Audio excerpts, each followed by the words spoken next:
Hi friends, good evening. Welcome back to our channel. మీతో మీ శైలు. అందరూ ఎలా ఉన్నారు, ఏం చేస్తున్నారు అనేది కింద కామెంట్ సెక్షన్లో నాతో షేర్ చేసుకోండి. అలాగే నేను కూడా బాగున్నాను, మీరందరూ కూడా బాగుండాలని మనస్ఫూర్తిగా కోరుకుంటున్నాను. ఇంకా ఈరోజు వచ్చేసి మరొక వ్లాగ్లో నేను మీతో షేర్ చేసుకోబోతున్నాను. ప్రజెంట్ అయితే మేము ట్రైన్లో ఉన్నాము. అంటే వైజాగ్ నుంచి ఊరెళ్తున్నాం అనమాట. ఎక్కడికి వెళ్తున్నాము ఏంటి అనేది నేను చెప్తాను. అయితే ఈ ట్రైన్ ఎక్కడానికి ముందైతే అంటే మార్నింగ్ నుంచి ట్రైన్ ఎక్కడానికి మధ్యలో మాకైతే చాలా హడావిడి అయిపోయిందండి. ఎప్పుడు ఇంత హడావిడి అయితే పడలేదు. ఎందుకు అంటే మధ్యాహ్నం 1 o'clock ట్రైన్ అనమాట. అయితే మార్నింగ్ లేచి టిఫిన్ సర్వ్ చేసేసి మధ్యాహ్నం లంచ్కి అలాగే నైట్ డిన్నర్కి కూడాను వంట అయితే ప్రిపేర్ చేసేసాము. ప్రిపేర్ చేసేసి 11 o'clock బయలుదేరాము. ఎందుకు అంటే మాకు ట్రైన్ 12:30 అని మా వారు చెప్పారనమాట. 12:30 కదా, మేము మధురవాడ నుంచి రావడానికి 1 hour పడుతుంది కదా, కరెక్ట్గా అయితే అందిపోతాము. అంటే 12కి 12:15కి అయితే స్టేషన్కి వచ్చేస్తాం కదా అని చెప్పేసి మేమైతే 11 o'clock బయలుదేరాము. అయితే అక్కడ నుంచి మేము ఇంకా ఇక్కడికి వచ్చే ట్రాఫిక్ మొత్తం ఎక్కువైపోవడం వల్ల ఇక్కడికి వచ్చేటప్పటికి 12:20 అయింది.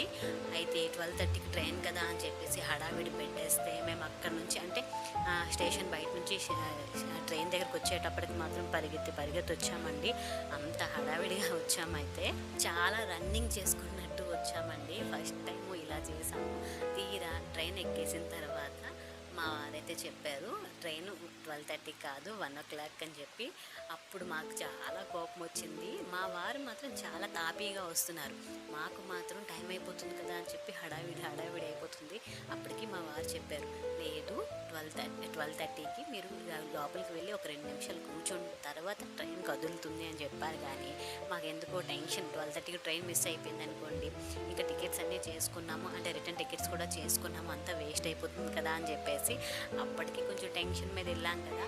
వెళ్ళిన తర్వాత తెలిసిందే, వెళ్ళిన తర్వాత ఒక 1/2 hour కూర్చున్నామండి. అంత ఇదైంది. అంటే మేము వెళ్ళిన 1/2 hour తర్వాత ట్రైన్ అయితే కదిలిందనమాట. అంత టెన్షన్ పడ్డాము. మా వారి మీద అయితే చాలా కోపం వచ్చింది. కాకపోతే ఇలా చేయడం కూడా ఒక రకంగా మంచిదేనే. ఎందుకంటే మనం కరెక్ట్ టైంకి స్టేషన్లో ఉంటే మనకే మంచిది కదా, ట్రైన్ మిస్ అవుతుంది అని టెన్షన్ ఉండదు. ఇంకా ఏం చేస్తామని చెప్పేసి ఇంకా సర్దుకున్నాము, సర్లే అని చెప్పేసి ఇంకా అక్కడి నుంచి అయితే వెళ్ళిన తర్వాత ఒక 1/2 hour ఇలా ఉండి లంచ్ అయితే చేసేసాము. ఇంకా చేసేసి ఇంకా అక్కడి నుంచి అయితే బయలుదేరాం కదా. ఫస్ట్ ఏంటంటే 2 trains మారామండి. మేము ఎక్కడికి వెళ్తున్నామో ఫస్ట్ చెప్పేస్తాము. మేమైతే మా చెల్లి వాళ్ళ దగ్గరికి వెళ్తున్నాము. అంటే తిరుపతి దగ్గర మదనపల్లి అన్నమాట. అక్కడికైతే వెళ్తున్నాం కదా. మా ట్రైన్ టికెట్స్ ఎలా అయ్యాయంటే వైజాగ్ నుంచి విజయవాడ నుంచి మదనపల్లి ఇలా 2 trains అయితే మారాము. మధ్యలో నేను వీడియోస్ ఏం తీయలేదు, ఎందుకంటే మొత్తం హడావిడి అయిపోయింది. అందుకే వీడియోస్ ఏం తీయలేదు. డైరెక్ట్గా మీకు వైజాగ్ నుంచి మదనపల్లి స్టేషన్ మాత్రమే కనిపిస్తుంది ఇక్కడైతే. ఇంకా అయితే మేము ఫస్ట్ వైజాగ్ నుంచి విజయవాడ దిగాం కదా. అక్కడ ఏంటంటే నైట్ డిన్నర్ అయితే చేసేసాము. అక్కడ నుంచి వేరే ట్రైన్ అయితే ఎక్కాము. ఎక్కిన తర్వాత అక్కడ 9 o'clock ట్రైన్ అనమాట.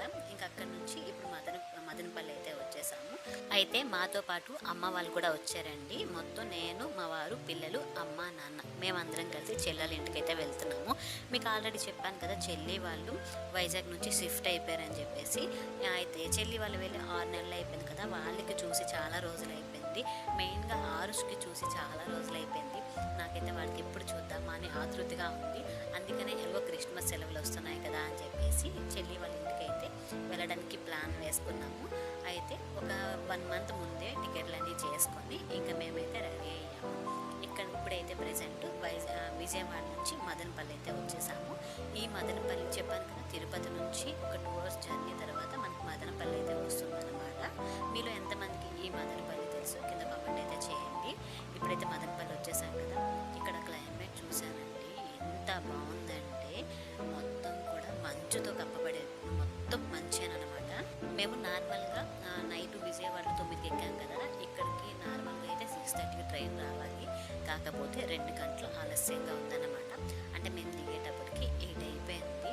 ఈ 8 గంటలకు కూడాను చూసారా ఎంత మంచు ఉందో మొత్తం కూడాను. అంటే మన దగ్గరలో మాత్రమే కనిపిస్తున్నాయి, దూరంగా ఏవి కూడా కనిపించట్లేదండి. అంత మంచు ఉంది. 8 గంటలకు కూడాను అసలు ఎండే లేదన్నమాట. ఇక్కడ వాళ్ళు ఏంటంటే అసలు స్వెటర్లు కూడా వేసుకోరండి. ఎందుకు అని అడిగితే వాళ్ళకి ఇది అలవాటు అయిపోయిందంట. ఈ చలి మొత్తం కూడాను వాళ్ళకంత చలి అనిపించదంట.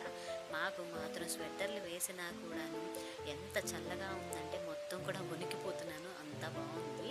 మెయిన్గా ఏంటంటే ఈ మదనపల్లి ఆంధ్ర ఊటీ అంటారండి. మనకి నార్మల్గా ఊటీ తెలుసు కదా, అది కాకుండా మన ఆంధ్రలో ఈ మదనపల్లిని మాత్రం ఆంధ్ర ఊటీ అంటారంట. నాకైతే ఫస్ట్ టైం తెలిసింది, ఇటు రావడం కూడా ఫస్ట్ టైం కదా. అయితే ఇక్కడ మేము స్టేషన్ దిగినప్పటికే ఫుల్గా చలండి. మా అమ్మ అయితే స్వెటర్ వేసింది, స్వెటర్ వేసుకోలేదు, దుప్పటి కప్పేసి ఇంకా మఫ్లర్ కట్టేసింది, కానీ ఇంకా చలంట. నాకు కూడా స్వెటర్ వేసాను. ఇంకా చెవులకి వీటన్నిటికీ చల్లగా తగులుతుంది, ఫుల్గా ఉనికిపోయాను, అంత చల్లగా ఉంది. మా పిల్లలు కూడా స్వెటర్ వేసుకున్నారు. ఇంకా అక్కడ నుంచి అయితే మేము ఫస్ట్ ఆటో ఎక్కాము.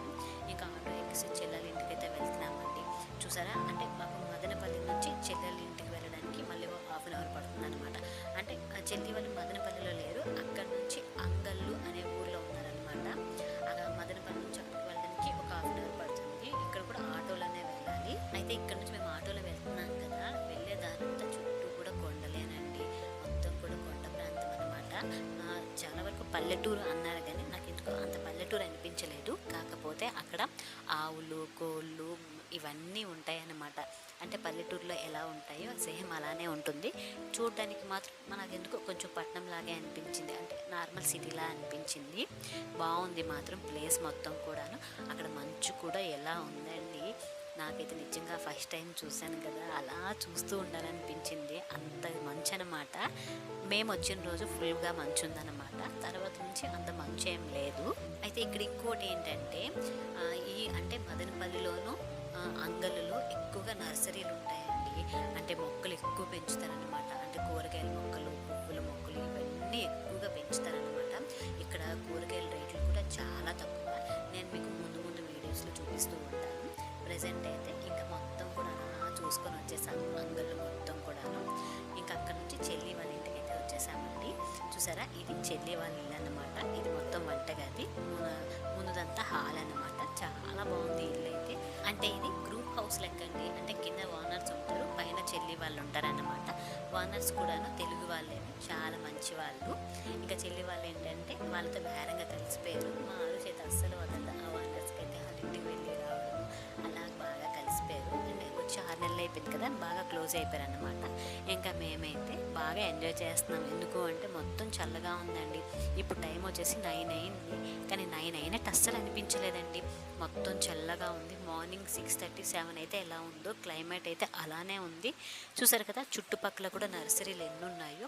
మనకి చూస్తున్న కొద్దీ చుట్టూ నర్సరీలేనండి. అస్సలు మొత్తం చుట్టుపక్కలంతా మొక్కలతోటే నిండిపోయి ఉంటుంది అనమాట. అక్కడక్కడ ఇల్లుంటాయి. చాలా బాగుంది ప్లేస్ అయితే. ఇంకా నేనైతే బాగా ఎంజాయ్ చేశానండి ఈ ప్లేస్ మొత్తాన్ని కూడాను. ఇది మొత్తం బాల్కనీ అనమాట. బాల్కనీలో అయితే చిన్న చిన్న మొక్కలైతే వేసుకుని ఉంది. ఇక్కడ ఏంటంటే మనీ ప్లాంట్ మొక్క ఉంది, అలాగే దాని పక్కన తులసి మొక్క అయితే వేసుకుంది. ఇంకా కిందన ఏంటంటే చాలా రకాల మొక్కలు ఉన్నాయండి. చామంతి మొక్కలు, గులాబీ మొక్కలు, కరివేపాకు మొక్క, చాలా మొక్కలు ఉన్నాయి. నేను అవి మీకు తర్వాత చూపిస్తాను. ఇంకా మేము వచ్చాం కదా అని చెప్పేసి చెల్లి ఫస్ట్ ఏంటంటే చల్లగుందని టీ అయితే పెట్టింది. అందరం కూర్చొని అయితే టీ అయితే తాగేస్తున్నాము. ఇందులో చెల్లి ఏంటంటే టిఫిన్ కూడా ప్రిపేర్ చేస్తుందండి. అప్పటికే 9:30 ఇలా అయిపోయింది. పిల్లలు కూడా ఆకలి మీద ఉన్నారు కదా, అంటే నైట్ కొంచెం లైట్గా టిఫిన్ చేసేసాం కాబట్టి ఇంకా ఆకలి మీద ఉన్నారు కదా అని చెల్లి అయితే ఈరోజు పిల్లల కోసం అని చెప్పేసి బొంబాయి చట్నీ చేసింది, అలాగే ఇడ్లీ, దీని మీదకి ఇంకా పల్లి చట్నీ కూడా చేసింది. ఇంకా అందరం కూర్చొని ఇంకా టీ ఇప్పుడే తాగాం కదని మాట్లాడుకుంటున్నాం. ఇంట్లో మా మరిదికి అయితే టిఫిన్ అయితే ఇచ్చేసింది. ఇంకా మా మరిది అయితే టిఫిన్ తింటున్నాడు. అయితే ఇక్కడ మా ఆరుషును మా చిన్నోడైతే అంటే ధ్రువని ఇద్దరు కలిసి ఆడుకుంటున్నారండి. మేమందరం మాట్లాడుకుంటున్నాము. ఎప్పటి నుంచో ఆరుష్ ఒక్కడున్నాడు కదా, ఇంకా వాళ్ళ అన్నయ్య వాళ్ళు వచ్చేసరికి అయితే ఇంకా ఆట అయితే ఆపట్లేదు, కంటిన్యూగా అన్నయ్యలతోటి ఆడుకుంటున్నాడు. మా ఆరుష్ మమ్మల్ని చూసి మర్చిపోయి ఉంటాడేమో అనుకున్నామండి. ఎందుకంటే చిన్న ఏజ్ కదా, వెళ్ళి 6 months అయిపోయింది. 3.5 yearsలో వెళ్ళిపోయారు. మమ్మల్ని మర్చిపోయి ఉంటాడేమో అనుకున్నాను, కానీ చూసిన వెంటనే పరిగెత్తి వచ్చేసాడండి అందరి దగ్గరికి కూడాను. అంటే పెద్ద డాడీ, పెద్ద మమ్మీ, అమ్మమ్మ, తాత, పెద్దన్నయ్య, చిన్నని అనుకుంటూ అందరి దగ్గరికి వచ్చేసాడు. అందరితో కలిసిపోయాడు కూడాను. అందరితో చక్కగా ఆడుకుంటున్నాడు కూడా. చాలా హ్యాపీ అనిపించింది. ఇంకా సరే అని చెప్పేసి అందరం టిఫిన్ చేసిన తర్వాత ఇంకా మధ్యాహ్నం లంచ్లోకి అయితే చెల్లి ఒక్కదే కదా అని చెప్పేసి నేను కూడా చెల్లికైతే హెల్ప్ చేస్తున్నాను. నార్మల్గా అయితే చెల్లి వంట ఏం చేయొద్దనిసింది. ఇప్పుడే వచ్చావు కదా, కొంచెం రెస్ట్ తీసుకో అని చెప్పింది. కాకపోతే ఇంకేం రెస్ట్ తీసుకుంటామండి, నాకైతే రెస్ట్ తీసుకో అంటే ఒకరు వంట చేస్తూ ఉంటే అలా రెస్ట్ తీసుకుంటే నాకు అంత నచ్చదనమాట. అందుకనే నేను కూడా వెళ్ళి కూరగాయలు ఏమంటే కట్ చేస్తున్నాను. అయితే ఇంతలో చెల్లి అయితే వంట అయితే చేస్తుంది. ఏం చేస్తుందంటే ఈరోజు మేము వచ్చామని చెప్పేసి గుత్తి వంకాయ కూర చేస్తుంది, అలాగే సాంబార్ చేస్తుంది అనమాట. ఏంటంటే మా వారికి గుత్తి వంకాయ అంటే చాలా ఇష్టం అండి. తన కోసం అని చెప్పేసి ఈరోజు గుత్తి వంకాయ అయితే కూర చేస్తుంది. భారతి కూడా వంటలు అయితే చాలా బాగా చేస్తుందండి. అంటే ఇప్పుడిప్పుడు నేర్చుకుంటుంది అనమాట అన్ని వంటల్ని ఎలా చేయాలి ఏంటి అనేది. ఇంతకుముందు చేపలు చేయడం ఇలా ఎన్వి చేయడం మాత్రం వచ్చేది కాదు, కానీ ఇప్పుడు అన్నీ కూడా నేర్చేసింది. వాళ్ళకి బాగా నేర్చుకుందనమాట. ఇంకా నేను అన్ని కూరగాయలను కట్ చేసి చెలికిచ్చేసాను, తనైతే వంట చేస్తుంది. ఇంట్లో మా అరుషును మా ధర్నీషు ధ్రువన ముగ్గురు ఆడుకుంటున్నారు కదా, ఇంకా వాళ్ళ దగ్గరికి వచ్చి నేను మాట్లాడుతూ ఉంటే అస్సలు నన్ను పట్టించుకోరండి. వాళ్ళ ముగ్గురే ఆడుకుంటున్నారు. నేను ఆరుస్తూ ఎంత మాట్లాడదామని ప్రయత్నించిన అస్సలు నా వైపే చూడ్డు. ఎందుకు అంటే వాళ్ళ అన్నయ్య వాళ్ళు వచ్చారు కదా, చాలా రోజులు అయిపోయింది, ఇన్ని రోజులు సింగిల్గా ఉన్నాడు కదా. ఇప్పుడు ఏంటంటే వాళ్ళు వచ్చేసరికి వాళ్ళతోటి అలా కంటిన్యూస్గా ఆడుతూ ఉన్నాడు. లాస్ట్కి అయితే హాయ్ చెప్తున్నాడు. అలాగే అందరికీ హాయ్ చెప్తున్నా అంటే అందరికీ కూడా హాయ్ అయితే చెప్తున్నాడు. అయితే ముగ్గురు ఆడుకుంటూ ఒకేసారి గొడవ పడ్డారండి. ఇంకా ఆ విషయాన్ని వాళ్ళ అమ్మతో వచ్చి చెప్తున్నాడు అనమాట భారతితోటి. అమ్మ నన్ను పెద్దన్నయ్య కొట్టేశాడు అని చెప్పేసి. చెప్పాను కదా, ముగ్గురు పిల్లలు ఒక దగ్గర ఉంటే ఇలానే గొడవలు అవుతూ ఉంటాయి. ఇంకా సరే అని చెప్పేస్తాను, అవునా అని చెప్పేస్తానైతే తను వంట చేసుకుంటుంది. ఇంకా వాడైతే వెళ్ళిపోయాడు మళ్ళీ ఆడుకోవడానికి.